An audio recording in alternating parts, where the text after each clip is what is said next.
Welcome back, second graders. I'm Mrs. Dixon, and I'm going to be joining you for the last few days of school, and I'm so excited to be with you today.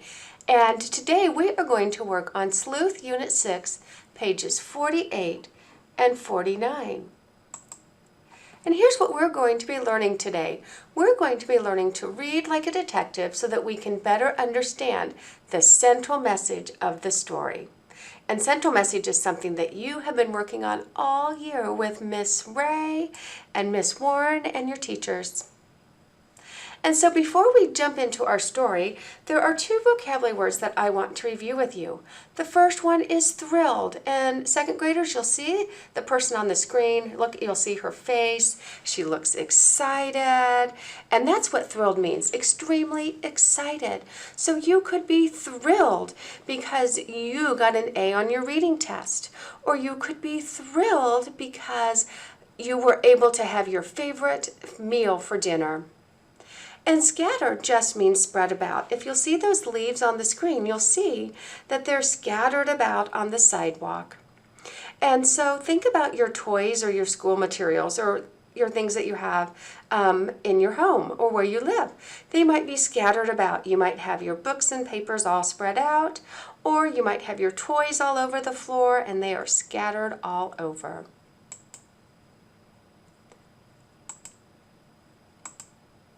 So let's look at what it means to read like a detective. So we have some sleuth tips. The first is to look for clues.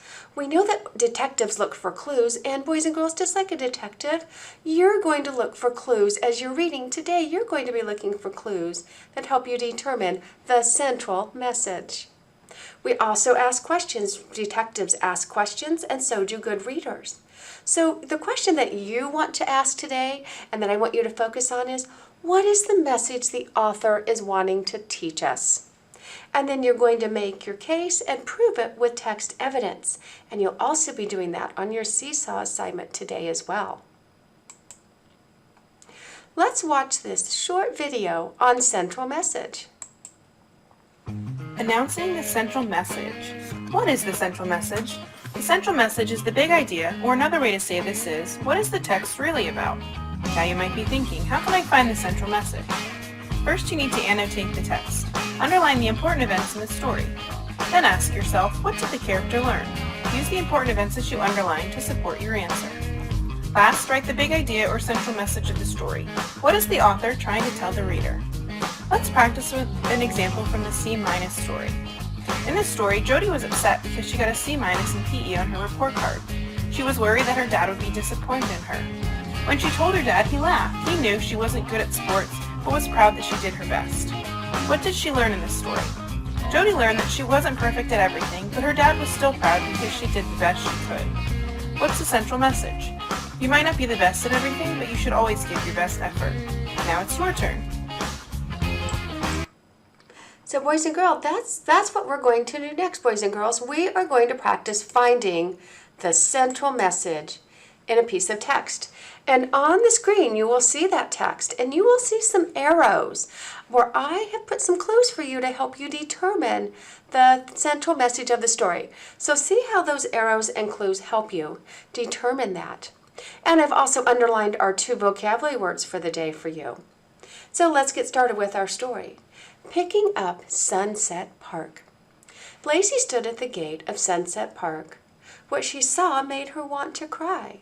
The storm had knocked down 2 small trees and scattered branches everywhere. Her brother Jared looked at the mess. "We might as well go home," he said. "It's going to be a while before we can play here again." "Let's pick up some of the branches," Lacey said.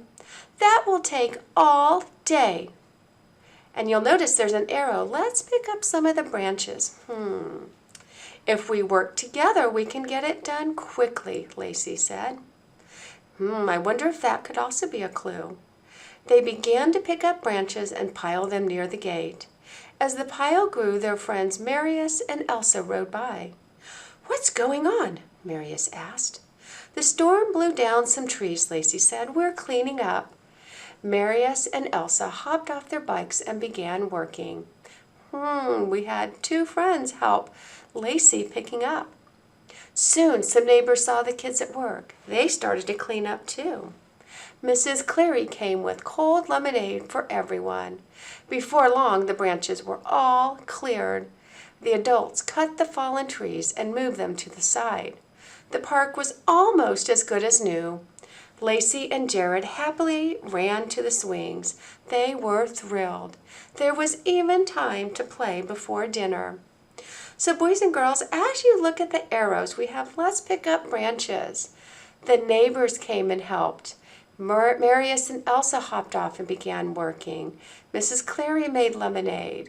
The adults cut the fallen trees.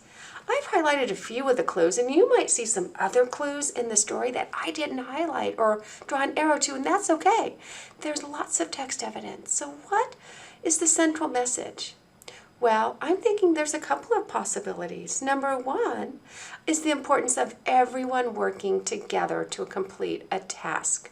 If you've ever heard the expression, many hands make light work, that means the more people that work together, then everyone just does a little bit to add to their part. So I'm thinking that could be one of the themes in the story or the central message. So what are you thinking, boys and girls, might be the central message?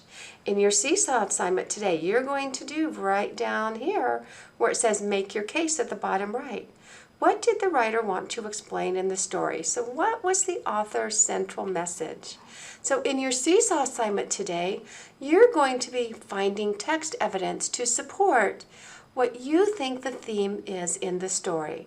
And remember, I've drawn arrows to some of the clues in the story. There are others that you may choose as well. And finally, don't forget to read today. Take some time, 10 to 15 minutes, read to yourself or read to another adult. And I can't wait to see you tomorrow.